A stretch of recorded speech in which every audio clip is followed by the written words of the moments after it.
Welcome to carving art. So carving ఆర్ట్లో ఈరోజు orange అలాగే లెమన్ కాంబినేషన్లో ఒక బర్డ్ చేస్తున్నాను.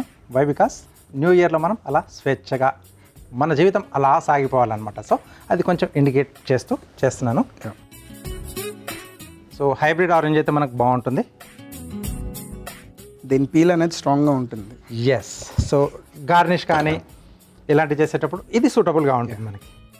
సో ఇది బేస్ ఏంటంటే మనకు ఎక్కడ పెట్టినా కూర్చోవడానికి కంఫర్ట్గా ఉంటుంది. తర్వాత నిమ్మకాయ కొంచెం లైట్ ఎల్లోయిష్గా ఉంటే మనకు బాగుంటుంది, ఎందుకంటే ఆరెంజ్ కలర్లో ఉండదు కాబట్టి ఇక్కడ హెడ్ ఇలా వచ్చేస్తుంది. సో వాటికంటే ముందుగా సో దట్ ఇక్కడ మనకు వింగ్స్ వస్తాయి. షెఫ్, మీరు ఎప్పటి నుంచి కార్వింగ్ ఆర్ట్ చేస్తున్నారు? లైక్ 92. నెక్స్ట్ ఇది లెమన్. ఇక్కడ లెమన్. మీరు చెప్పినట్టు ఆరెంజ్కి బ్యాలెన్స్ అవ్వాలంటే మంచి లైట్ కలర్ తీసుకుంటే మంచి లుక్ అనేది. ఎస్, దీనికి ఎప్పుడైనా నేను చెప్తుంటాను, 2 టూత్ పిక్స్ పెట్టేస్తే అది స్ట్రాంగ్ మనం స్ట్రాంగ్గా ఉంటుంది. మనం ఎక్కడ పెట్టాము అక్కడ నిలబడిపోతుంది. కరెక్ట్. ఓకే, సో ఐస్ కొరకు ఇక్కడ చిన్నగా స్లిట్స్ తీసుకుందాం. యా, అక్కడ ఓపెన్ చేస్తున్నా. దాంట్లో తీసేస్తే కొంచెం మనకు వైటిష్ అనేది వస్తుంది. కళ్ళు కనిపిస్తాయి, దూరం నుంచి కనిపిస్తాయి.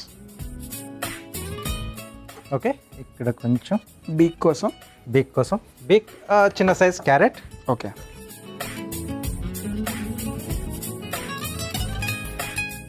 Okay, slant and straight. Yes. So చాలా రకాల మాకు కూడా కార్వింగ్స్ నేర్పించేవారు షెఫ్. కాలేజ్లో కార్వింగ్ అనేది సపరేట్ సెషన్ ఉండేది.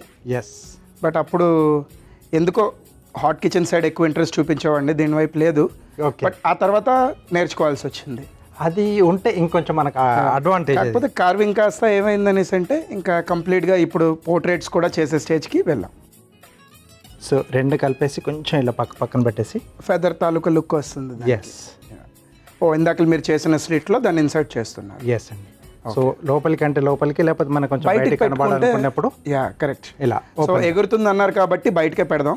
సో అది ఓపెన్ అయినట్టు వింగ్స్ ఓపెన్ ఛాన్స్ ఇచ్చేద్దాం. యా, న్యూ ఇయర్ కాబట్టి స్వేచ్ఛ స్వాతంత్రాన్ని ఇద్దాం. ఎస్,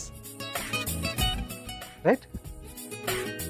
సో ఇప్పుడు ఆ వైటే రిమూవ్ చేస్తున్నారు కదా, పర్టికులర్గా వైటే తీయాలని ఏమైనా రీజన్ ఉందా? అంటే ఇది లోపలికి మనం ఇన్సర్ట్ చేస్తాం షెఫ్. ఓకే. ఆ గ్రీన్ గ్రీన్ అనేది మనకు పాయింటెడ్ ఉంటుంది, ఎడ్జెస్ కూడా మనకి ఇట్లా కోర్లా ఉంటుంది కదా, లుక్ అనేది మనకు బాగా కనిపిస్తుంది. ఓకే. జస్ట్ దాంట్లోకి వెళ్ళి మనం ఇన్సర్ట్ చేయడం అంటే తర్వాత మనం సెట్ చేసుకుంటాం. జస్ట్ అలా సెట్ చేసేసుకుంటాం. Yeah, great chef. Wow. Okay, ఒక షేప్ అనేది వచ్చింది almost all. Yes. So eyes మిరియాలు పెడుతుంటే మనకు దూరం నుంచి చూసిన డిస్ప్లే పెట్టినప్పుడు వాళ్ళకు కూడా కనిపిస్తుంది. షెఫ్, ఇప్పుడు మిరియాల బదులు మనం క్లోవ్స్ కూడా వాడుకోవచ్చా షెఫ్? పెట్టేసుకోవచ్చండి. రైట్, చాలా సింపుల్గా చేసుకోవచ్చు. ఇంట్లో ఉండే పదార్థాలే తినడానికి తెచ్చుకున్నప్పుడు ఒక్కసారి ట్రయల్ వేసేస్తే ఆ తర్వాత ఎలాగో తినడమే కాబట్టి ట్రై చేస్తూ ఉండండి.